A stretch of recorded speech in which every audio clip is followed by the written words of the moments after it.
Assalamualaikum warahmatullahi wabarakatuh. Masih berjumpa lagi dengan saya tentunya dalam acara berbagi ilmu pengetahuan. Kali ini saya akan menjelaskan sebuah elko ataupun kapasitor yang teman-teman masih banyak meragukan cara pemasangannya ataupun masih gimana ya, agak-agak paham, agak-agak enggak. Begini, di sini ada elko. Saya ganti dulu kamera belakangnya agar lebih fokus. Ya, di sini saya sudah siapkan elko 400 volt 270 UF. Nah, dan yang satu 35 volt 1000 UF. Oke, akan saya jelaskan. Ini adalah sebuah elko dengan kemampuan 105 derajat Celcius panasnya ya. Jika melewati panas tersebut dia akan meletus. Oke. Ini namanya kapasitor, elko ataupun kondensator. Di dalamnya apa, Mas? Di dalamnya adalah kardus yang dilapis-lapis sehingga membentuk elemen menjadi min, negatif ataupun plus. Di dalamnya juga disuntikkan sebuah cairan kimia seperti halnya baterai. Namun baterai dapat menyimpan dengan jangka waktu yang lama, tetapi kalau elko ini hanya sementara, bahkan cuma beberapa menit saja sudah habis. Karena sifatnya ini bukan menampung tetapi berhenti sejenak kemudian jalan. Oke. Nah, untuk mengetahui ini kakinya kan dua. Untuk mengetahui kaki ini mempunyai sisi kutub plus dan min, negatif ataupun plus.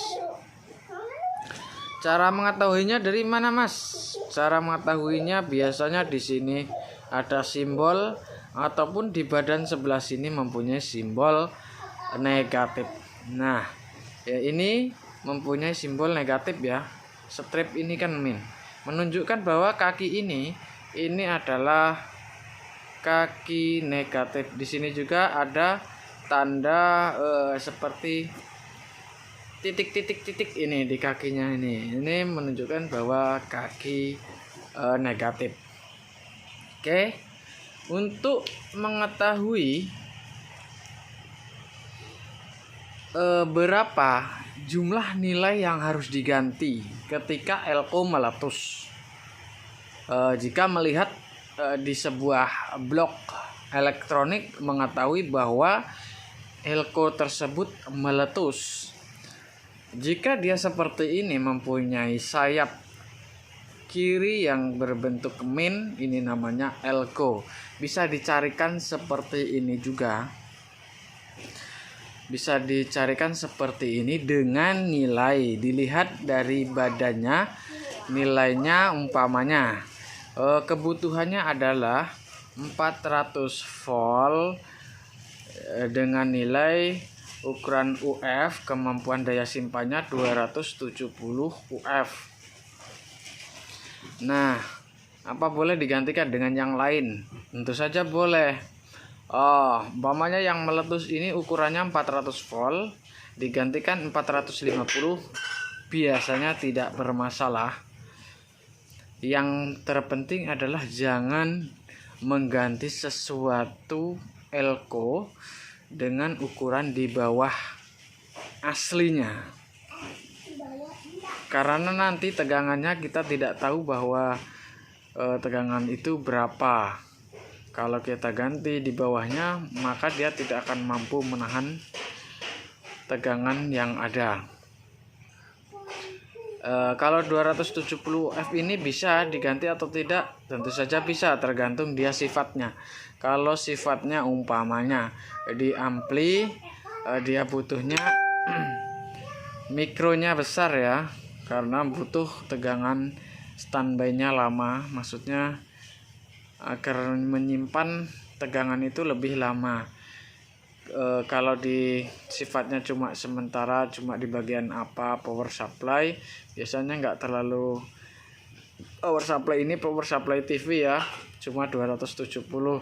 Kalau di power supply sound system biasanya di sini sampai 10.000 UF, karena yang dicari itu mikronya, voltasenya ngikutin sesuai kebutuhan. Oke, umpamanya ini ya, yang meletus di umpamanya di TV itu ukurannya 25 volt dengan ukuran 1000 UF. Kita ganti dengan 35 volt ukuran 1000 UF, tidak masalah, malah lebih aman ya, tidak masalah. Yang penting kalau kita mengganti lebih dikit, kalau kurang, kalau bisa jangan. Oke ya, ini pun punya sisi negatifnya. Oh mas, saya mau tanya, kalau sudah ininya kebakar gosong, kalau udah gosong, kita yang pertama alternatifnya kita lihat dulu ini ya, bekas PCB dulu yang lain, kembarannya. Umpamanya ini rusaknya apa, mesin polytron, tempatnya di mana, tempatnya di sini kita samakan. Oh yang di sini pakainya ini, berarti kita samakan pakainya yang ini. Kita lihat dulu contoh, ngambil alat yang meletus juga, ataupun bisa juga umpamanya kalau teknisi elektronik kemungkinan sudah hafal ya, karena dia umpamanya di daerah AC 220 atau DC 220 itu sudah jelas dia memakainya 400. Kalau sudah gosong bisa dilihat, umpamanya kita lihat di internet juga bisa, karena kalau kita sembarang ganti, nanti kalau nggak tahu ukurannya bisa meletus kembali. Paling tidak kita harus mencari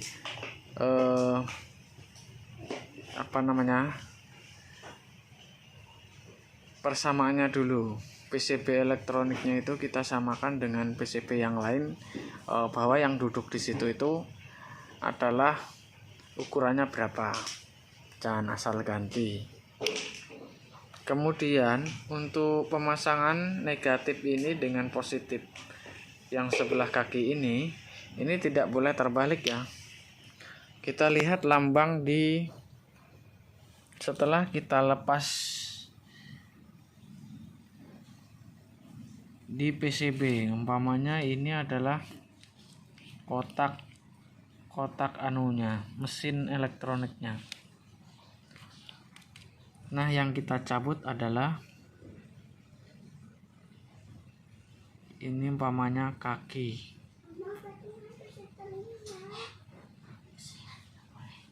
Nah, lihat tanda ini, umpamanya ini ya. Ini yang bekas kita cabut. Biasanya kalau enggak di atas, di balik mesin itu ada tanda diarsir. Itu tandanya dia adalah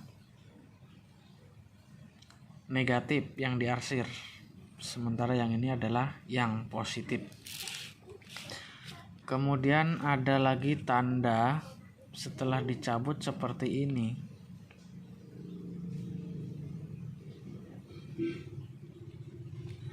Salah gini, yang satu gini.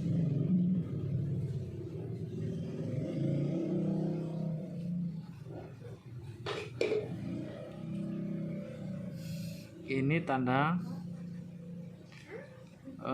positif, sedangkan ini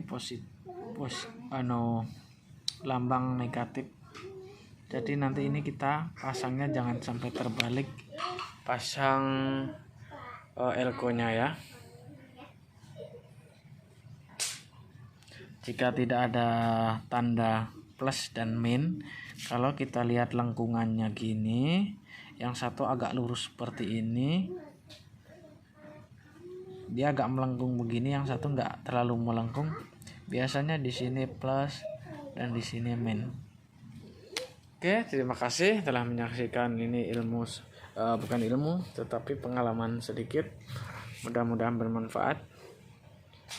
Sehat selalu. Jangan lupa tekan tombol subscribe, like, share, dan tekan tombol loncengnya agar dapat bersambung di pengetahuan yang terbaru kembali. Oke, terima kasih. Assalamualaikum warahmatullahi wabarakatuh.